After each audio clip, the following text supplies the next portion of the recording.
So time again for Fugitive Friday.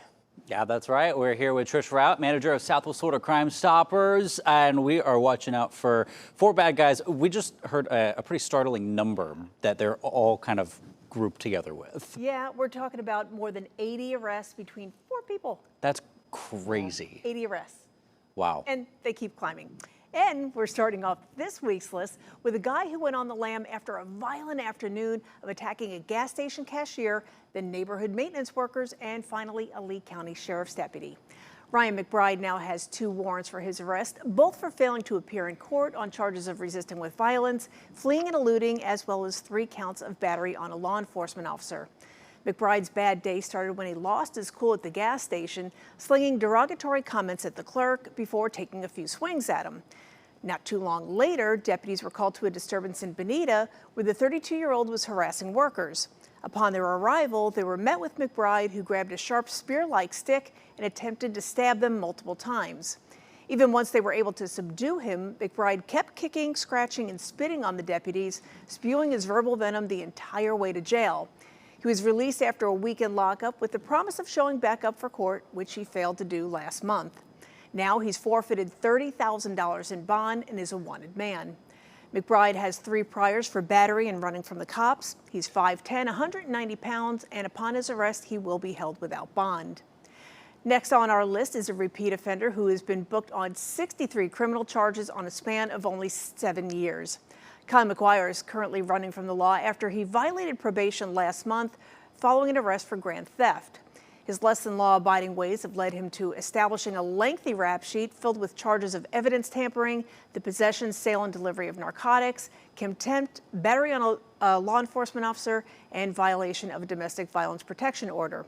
His current charges are a result of him getting ID'd by an anonymous tipster after a surveillance picture was released of him stealing close to $1,000 in tools from a Fort Myers Home Depot store.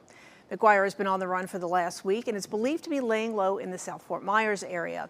He's 5'9", 150 pounds, and upon his arrest, McGuire will be held without bond in the Lee County Jail.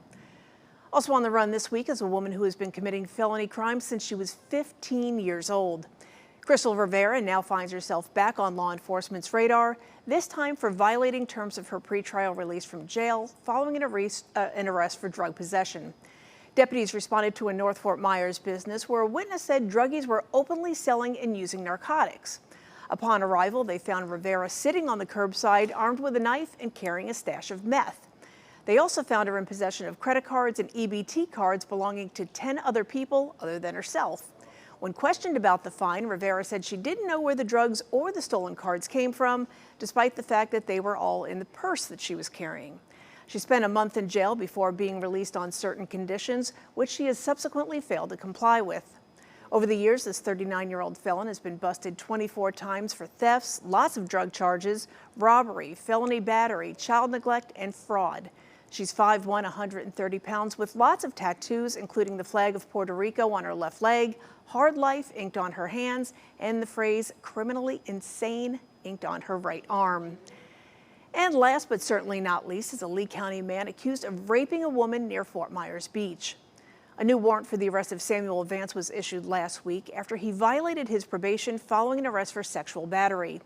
The victim said she was walking along San Carlos Boulevard in the very early morning hours when she encountered Vance. The two began walking together for a short time before Vance led her into an alleyway and violently attacked and raped her. A cab driver found the beaten woman shortly after the assault and brought her to safety to call 911. Deputies were able to quickly locate Vance, who gave a very lame story about his version of events. He was jailed that night and eventually found guilty and sentenced to 7 years in prison. He was released after about 6.5 years and placed on probation, which he has now violated.